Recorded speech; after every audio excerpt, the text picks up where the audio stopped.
A new album called Young Man with a Big Beat comes out next month. So how do you begin to put together an album for an artist who's been dead for 3 decades? You go to 2 walking encyclopedias, truly, Ernst Jorgensen and Roger Semon. We brought them here to our couch. There was Sony music, and you truly are walking encyclopedias when it comes to Elvis. What's amazing to me, this album, 5-disc set, contains live recordings, studio recordings, The Truth About Me, a monologue. I had never heard about this. What is The Truth About Me? That was a monologue that was in a magazine, a teenage magazine back in '56, and it's like Elvis officially trying to put a message through, and we put that next to a bunch of other very rare interviews where you get a very intimate Elvis talking about his fears, his dreams. I think to most people who haven't been exposed to this, they're going to think, what a thoughtful, nice and kind young man. Yeah. But also a very smart man, because one of the interviews, he's got a journalist referring to a very nasty story that ran the day before. Okay. So Elvis is accused on religion, on his behavior on stage, and all of these things, and you see that he's already smarted up and know how to do with that, but you can still hear the anger in his voice. Interesting. Wow. From a fan standpoint, were the two of you completely fascinated by this as much as anybody else who's hearing this for the first time? What were your initial thoughts? Well, I think from the outset, I think we were fans at a very young age of Elvis Presley. I mean, I'm from the United Kingdom, Ernst is from Denmark.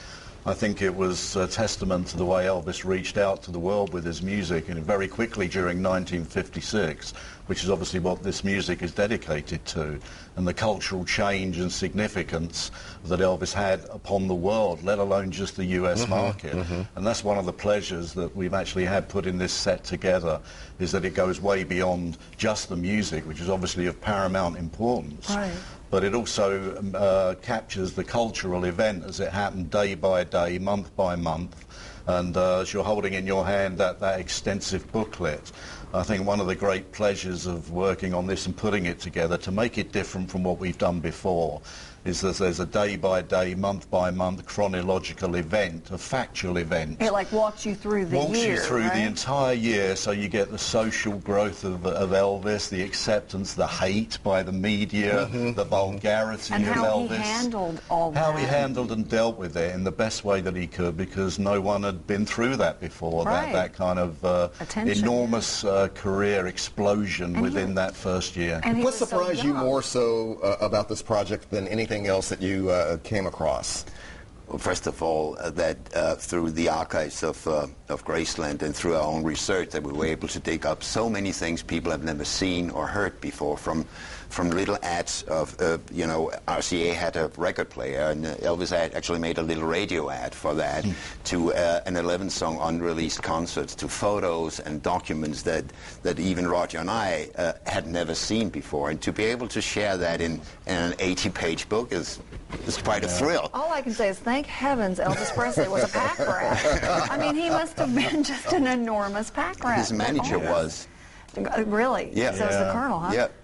Because to have, as Alex said, you guys know Elvis inside and out, and yet there must have been something that surprised you as you were looking through. Well, I think without doubt, I think that's the great excitement for us. I mean, we've worked very closely with Elvis Presley Enterprises on this project, and I suppose in a way it's been a real strong partnership where we've been able to access their archives, which has augmented this set beyond belief from what we're normally able to do. Right, because it's not just music, as you Yes, point so out. apart from the excellent booklet that's an historical artifact in itself, we've reproduced various items from the archive. I mean, I have one right next to me here, which is an original mosque theatre poster from 1955. That's the original? That's in Well, it's a great shape. reproduction of the course. Right. As we're providing replicas of this sort of artwork in the package as well. And as you can see there, Elvis is back in band.